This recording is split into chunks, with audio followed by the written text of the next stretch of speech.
Dans la vidéo précédente, j'ai commencé à répondre à quelques commentaires que j'ai reçus suite à mes vidéos de ce week-end et je vais continuer aujourd'hui parce que c'est vraiment très important et j'en profite au passage pour remercier toutes les personnes qui mettent des commentaires sous les vidéos, qui mettent des likes bien entendu, qui transfèrent les vidéos à d'autres personnes. Et ces commentaires sont vraiment très importants parce que ça me donne de la matière aussi pour d'autres vidéos. Donc encore une fois, merci à tous pour vos commentaires, également bien sûr pour les likes et pour les transferts des vidéos à d'autres personnes. Alors, je vais prendre un autre message. C'est celui d'Émilie qui dit, donc toujours par rapport à ce qui s'est passé ce week-end, « Je ne pense pas que ce mouvement ne mobilise que la tête, il vient aussi du cœur. Il y a un tel élan de solidarité, un tel sentiment d'être reliés les uns aux autres, de ne faire qu'un pour une même cause. Je suis peut-être aveuglé par l'espoir que ce convoi de la liberté fait naître en moi. » Ok, alors plusieurs choses très importantes dans cette vidéo.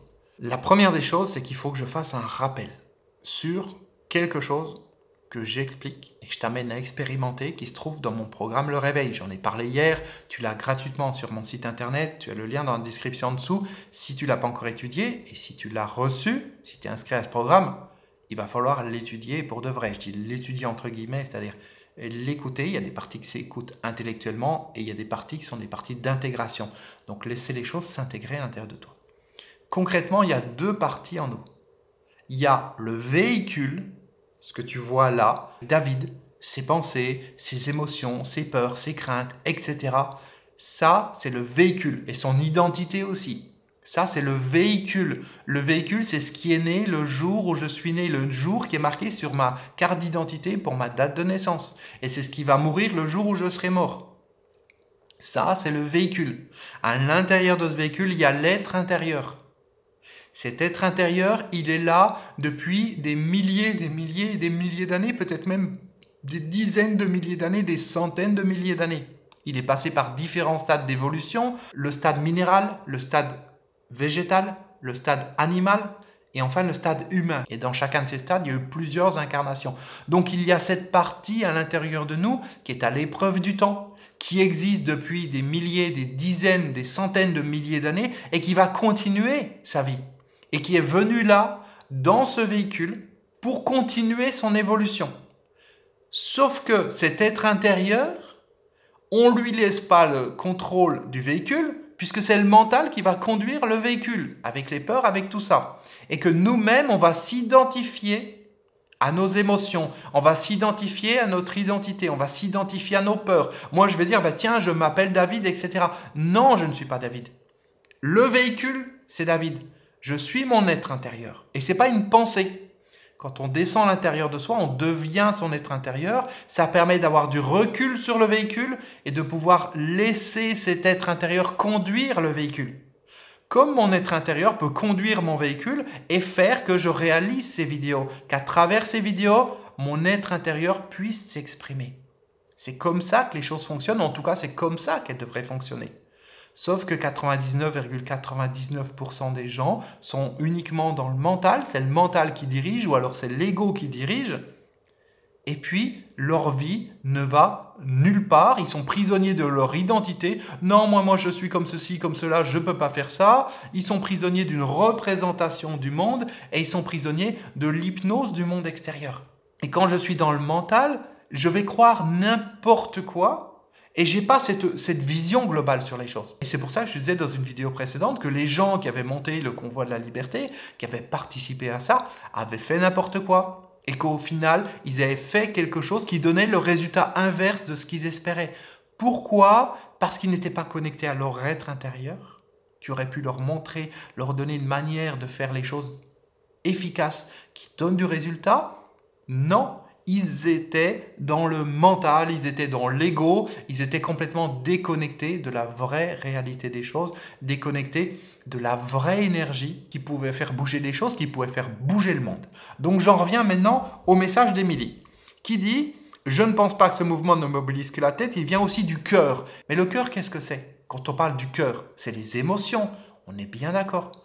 Les émotions, qu'est-ce que c'est ? Est-ce que c'est l'être intérieur ? Non ! C'est le véhicule. Mes émotions, c'est une distorsion de la réalité. C'est comme le mental, c'est comme l'ego, c'est comme les peurs, tout ça, c'est une distorsion de la réalité. Et quand je suis identifié à mes émotions, je ne suis pas connecté à mon être intérieur. Je suis connecté à mes émotions qui amènent une déformation de la réalité, qui m'amène à penser n'importe quoi ou à faire n'importe quoi.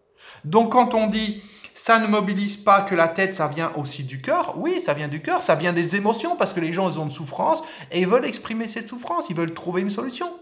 Donc c'est plus profond, mais ça n'a rien à voir avec la vraie connexion intérieure, avec le vrai être intérieur tel que je l'enseigne dans mon programme Le Réveil. Donc ça c'est le premier point. Quand elle parle d'élan de solidarité, un tel sentiment d'être reliés les uns avec les autres. Non, ce n'est pas un sentiment d'être reliés les uns avec les autres. C'est juste quelque chose d'identitaire. C'est l'identité. Je fais partie d'un groupe, comme si tu vas à un concert. C'est tout. C'est pareil. Tu fais partie d'un groupe. Là, tu es dans un mouvement, tu es dans une entreprise, etc. Tu fais partie d'un groupe. Et tu te dis, ah, génial, je fais quelque chose, j'avance. Et puis bien sûr, je vais me sentir différemment intérieurement. Mais comment je me sens? Encore une fois, c'est des émotions. Ça touche des choses intérieures qui n'ont rien à voir avec l'être intérieur. Ça n'a rien à voir avec la présence. Donc tout ça, c'est juste une ruse du mental pour te laisser dans la déconnexion de toi-même. Ça n'amène pas une vraie connexion intérieure. C'est pas parce qu'on se connecte avec les gens au niveau émotionnel, c'est pas parce qu'on partage des peurs, on partage des craintes ou quoi que ce soit, que les choses, elles vont bouger et surtout qu'on est connecté à l'intérieur de nous au bon endroit et qu'on n'est plus dans ce véhicule, qu'on n'est plus dirigé par ce véhicule, dirigé par le mental, par les peurs, par les émotions, par tout ça, mais qu'on va pouvoir laisser les commandes du véhicule à l'être intérieur. Non, dans ce cas-là, non. Et puis on le voit juste après, où elle dit « Je suis peut-être un peu aveuglé par l'espoir que ce convoi de la liberté fait naître en moi. » Bravo, c'est exactement ça. L'espoir que ce convoi de la liberté fait naître en moi. Qu'est-ce que c'est que l'espoir? L'espoir, il est là. C'est du mental.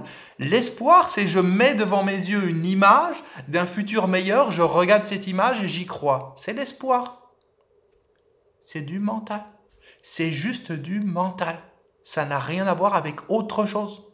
Et les gens ont l'impression que c'est au-delà du mental, donc ils vont suivre ça en se disant bah, « Tiens, je me donne bonne conscience parce que je suis plus dans le mental, je fais des choses qui me permettent d'avancer. » Non, ça entretient le mental encore. Le mental est très fort. Il y a différentes couches, il y a différentes profondeurs, il y a différents camouflages pour nous déconnecter de ce qu'on est vraiment, de notre vraie puissance intérieure. Quand tu es connecté à ta vraie puissance intérieure, mais ça, bien sûr, il faut le vivre. Tant qu'on n'a pas vécu, on se contente de l'imaginer, et quand on l'imagine, ça n'a rien à voir avec le fait de le vivre. Donc, quand tu es connecté à ta vraie puissance intérieure, il n'y a pas d'espoir. L'espoir, c'est le futur. Il n'y a pas de futur.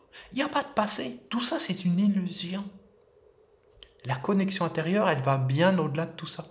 Et comme je l'ai dit dans les vidéos précédentes, je ne suis pas là pour amener une explication intellectuelle, je suis là pour amener un déclic intérieur. Je ne suis pas là pour amener une explication de ce que c'est que la connexion intérieure ou la présence, ça ne peut pas s'expliquer. Je suis juste là pour démasquer ce que ce n'est pas. Juste là pour démasquer les pièges de l'ego, les pièges du mental et toutes ces choses qui n'ont rien à voir avec la connexion intérieure. Et à force de démasquer toutes ces choses qui ne sont pas la connexion intérieure, petit à petit, ça rapproche les gens à l'intérieur d'eux à partir du moment où ils sont prêts, bien sûr, à passer en inconfort, à passer au-delà du mental, au-delà des peurs, des appréhensions, etc. Et puis aussi à se remettre en question. C'est pas évident. Tout le monde n'en est pas capable. Enfin, ça dépend des moments dans la vie ou ça dépend des incarnations, on va dire. Mais ce qui est certain, c'est que tant que je ne fais pas ce chemin, je vais continuer de souffrir encore et encore, d'être impuissant, de servir à rien, d'apporter rien au monde, de m'apporter rien à moi-même. Et surtout, c'est pas ça, en étant dans les émotions, dans les peurs, dans l'espoir ou je sais pas quoi, qui va permettre à mon état intérieur d'évoluer. Non. Et la majorité des gens, ça fait des milliers et des milliers d'années qu'ils n'ont pas évolué au niveau de la connexion intérieure. Leur être intérieur n'a pas évolué, il ne s'est pas développé. Leur âme ne s'est pas développée. Parce qu'ils sont toujours, incarnation après incarnation, dans la souffrance, dans la douleur, dans les peurs, dans l'illusion du monde extérieur. Je prends un deuxième message qui va dans le sens de ce que je viens de te dire. C'était le message de Claudine qui disait « Merci David, comme Émilie, je sens aussi que ces convois de la liberté viennent du cœur et amènent l'espoir d'un autre monde plus solidaire et plus fraternel. Je pense aussi que les gens qui s'engagent le font avec leur cœur et leur personne. » On est pareil. on parle du cœur, on parle de l'espoir. Toutes ces choses-là, c'est du mental, c'est du véhicule, ça n'a rien à voir avec la vraie connexion intérieure. La vraie connexion intérieure, encore une fois, elle ne s'explique pas.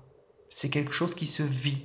Quand tu te retrouves dans un état où tu es connecté à l'intérieur de toi, c'est ce qui se passe en général le mardi soir avec les membres du club David comme si, les gens pourront te témoigner, et peut-être certains te le diront dans les commentaires sous cette vidéo, qui se retrouvent dans un état où le temps n'existe plus. Il n'y a plus de jour, il n'y a plus de nuit, il n'y a pas de avant, il n'y a pas de après, il n'y a pas de problème, il n'y a même pas de je suis moi-même ou quoi que ce soit. C'est un état où on est en dehors du mental, en dehors du véhicule. C'est un état où il n'y a rien. C'est un vide absolu, il n'y a pas d'image dans notre tête, il n'y a pas de pensée, il n'y a pas de représentation, il n'y a pas de concept, il n'y a strictement rien du tout. Il n'y a pas d'émotion, il n'y a pas de peur, il n'y a rien de tout ça. Et c'est un état qui peut être totalement flippant pour le mental quand je vais en parler intellectuellement. Par contre, quand tu descends à l'intérieur de ça, tu te retrouves dans un état qui est totalement différent. Et il n'y a plus, encore une fois, d'espoir ou quoi que ce soit, parce que tout ça, c'est faux, ça n'existe pas. Le temps n'existe pas. C'est uniquement l'instant présent qui se déploie à chaque seconde. Et je ne te dis pas ça comme un concept intellectuel qu'il faut que tu utilises pour remplacer un autre concept intellectuel, parce que ça serait là. Non. Je dis ça pour emmener les gens à arrêter d'écouter les conneries de leur mental, aller au-delà de la surface des choses, non pas en réfléchissant. Tout ce que je te dis là n'est pas le fruit d'une réflexion. C'est le fruit d'une descente intérieure. Et quand je descends à l'intérieur de moi, la perception du monde extérieur est différente. L'illusion du monde extérieur disparaît. Et c'est depuis ce point intérieur que je peux m'exprimer et te faire passer des choses, te faire passer une certaine musique qui, au-delà des mots, va pouvoir toucher à l'intérieur de toi quelque chose, toucher ton être intérieur, le faire vibrer, le faire bouger. Et peut-être donner plus de puissance à cet être intérieur pour qu'il puisse dépasser la prison du mental, passer à travers les barreaux comme ça et pouvoir réellement s'exprimer avec toutes ses qualités d'âme, avec toute sa présence, avec toute sa puissance qui, encore une fois, est au-delà du mental, est au-delà des mots, est au-delà des émotions, des peurs, de l'espoir, du futur, du passé, ou quoi que ce soit.